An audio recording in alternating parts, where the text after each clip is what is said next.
રજૂઆત નહીં, આવેદન દીધું છે અને ક્રોધ ભર્યું ઉગ્રતા ભર્યું અમારું આ નિવેદન છે આવેદનની સાથે કે જે પ્રયાગની અંદર માઘ મહિનામાં શંકરાચાર્યજી મહારાજને તાડિત કરવામાં પ્રશાસન દ્વારા એની ઉપર જે ખોટા મુકદમાઓ થાય છે, જે કેસ થાય છે અને એ ઉપરાંત ત્યાંના જે એની સાથે જે સાધુ સંતો બટુકો એને જે તાડિત કરવામાં આવ્યા એનો અમારો ઉગ્રતાપૂર્વકનો રોષપૂર્વકનો અમે એની ઉપર સખત શબ્દમાં એનો વિરોધ કરીએ છીએ।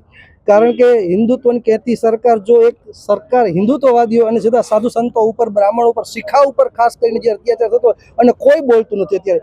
મારે ખાલી એક જ પ્રશ્ન, જો આ જ ઘટના જો બંગાળ ઉપર થયો તો કોઈ ઊભું રહ્યું હોત, કોઈ કાંઈ કીધું હોત? એવું લાગે છે તને? આજ કોઈ નથી બોલતો। કોઈ હિન્દુ સભ્ય જેને આપણે કહીએ છીએ, હિન્દુ સમાજ જેને કહીએ છીએ, એ વિશ્વ હિન્દુ પરિષદ હોય તોય બોલે, બજરંગ દળ હોય તોય બોલે, એને એક પણ શબ્દમાં, એક લીટીમાં પણ આ વાતને વખોડી નથી।